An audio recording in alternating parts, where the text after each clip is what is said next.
del primer parto, ya es cerdo.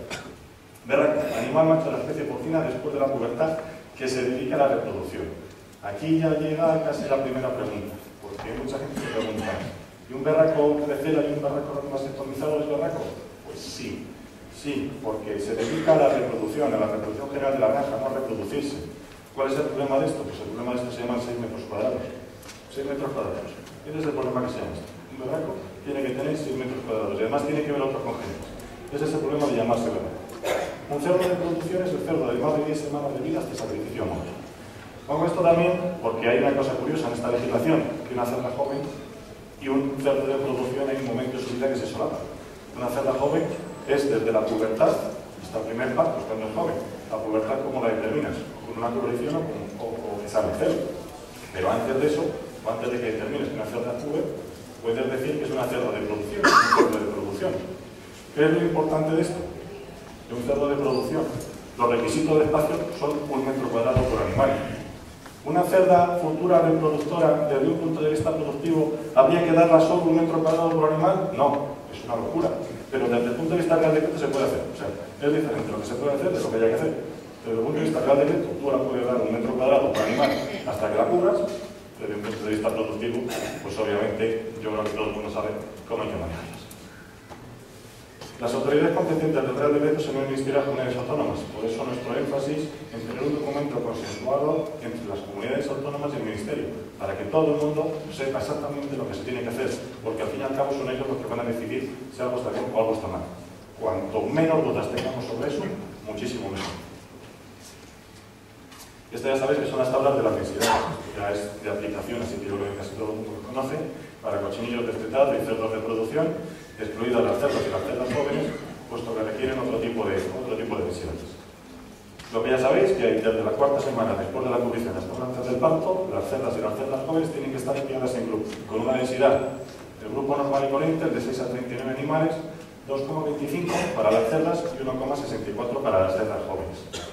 Si tenemos grupos pequeños, de 2 a 5 animales, se incrementa la necesidad de espacio en un 10%.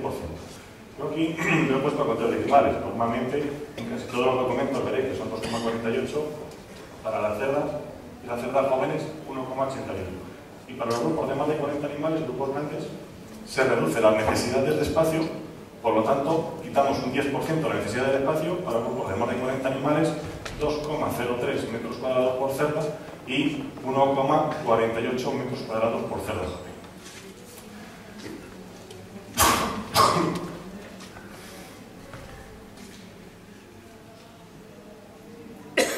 Esta diapositiva es un pequeño resumen que me gusta presentar a la gente para que veamos las fotos de cómo se nos puede quedar la situación de una granja.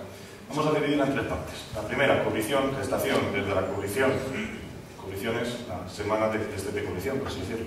Gestación desde la inseminación hasta las 4 semanas de gestación. Las repetidoras, las cerdas que no se adaptan a estar gestantes en grupo, el desvieje. Eso podría suponer el 35% del censo de una explotación. ¿De acuerdo? Luego tenemos el siguiente parte del grupo. Toda esta parte de aquí, la primera, perdón, se me olvidó decirlo, ¿no? De la parte que podría estar en camisas. Podría estar alojada individualmente, por lo tanto, este Real Decreto no dice nada de esa parte, no hay que tocarlo. Esto es bastante importante. La siguiente parte sí, la siguiente parte ya la de gestación, desde las 4 semanas hasta un año del parto, que estamos hablando de que tiene que ser más del 46% del censo de una explotación.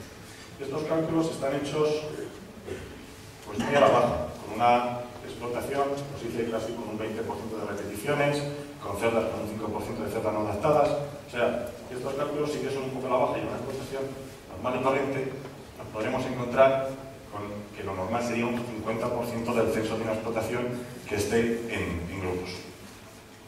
De esta parte de la gestación en grupos, pues según la tasa de renovación que tengamos, normalmente pues un 20 o 22% serán cerdas jóvenes. Las cerdas jóvenes tienen una particularidad que cuando las pones en grupo, prácticamente no requieren espacio extra al que ya tienen. En un sistema normal y corriente en jaulas, una cerda está ocupando entre 1,25 o 1,30 metros cuadrados. Si a eso le sumas una parte del pasillo, que obviamente lo vas a quitar, te está ocupando prácticamente el 1,64, unos 70 metros. O sea, tiene una cerda joven. Lo bueno que tiene es que hay que ponerla en grupos, pero no requiere más espacio. El problema lo tenemos con las cerdas, es decir, las cerdas múltiplas, que es el 78%. que requieren un aumento del espacio necesario de un 40%. Ese espacio hay que buscarle bien en pasillos, en zonas diáfanas que tenemos en la explotación, o construir más explotaciones.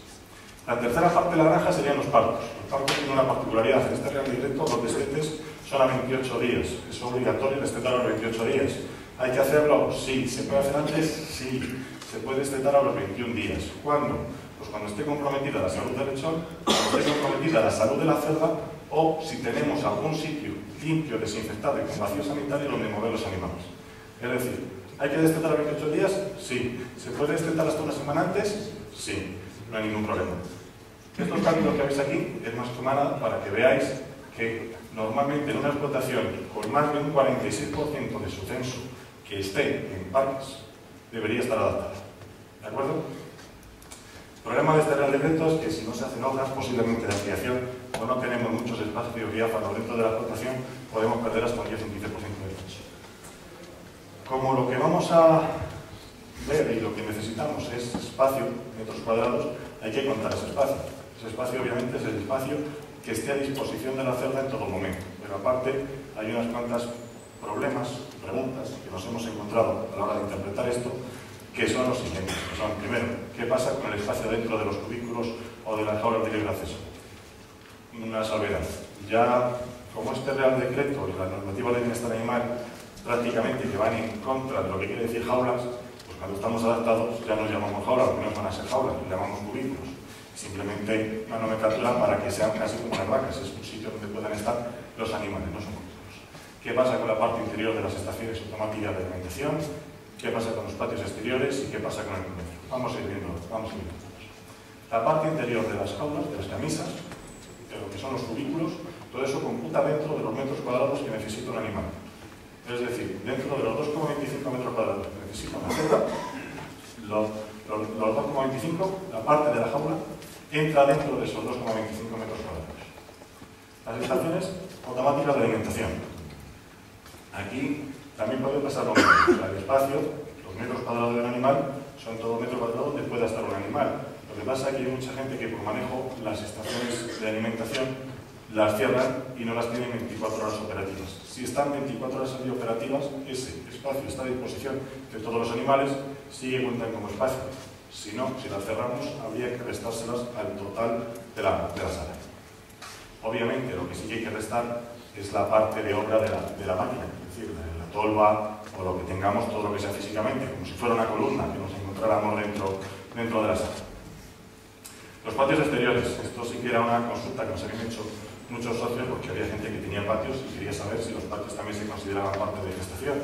Y efectivamente los patios también se consideran como superficie de suelo útil siempre y cuando estén comunicados directamente con la sala de gestación y que permiten la dirección de salida a los patios de las cerdas que están alojadas en grupo.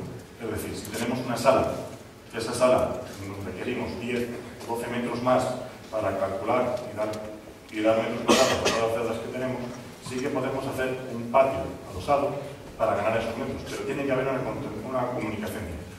Eso desde un punto de vista del Real Decreto se puede hacer. Ahora, hay que preguntar si desde un punto de vista productivo nos interesa tener cerdas que estén sujetas a condiciones atmosféricas, y también otra cosa importante, que es que las autoridades competentes te pueden exigir que tengas una malla pajarera cubriendo todo el patio. Eso sí que es cierto. Eso es una foto de un patio, otra foto de un patio, otra foto de otro patio hecho para dar salida a las cerdas. El comedero sí que fue una discusión bastante importante, porque el comedero, nosotros desde el primer momento siempre habíamos defendido que no todos los comederos son iguales. Hay diferentes tipos de comederos y que por tanto también tienen que considerarse de una forma diferente. Hay comederos que sí que pueden ser considerados como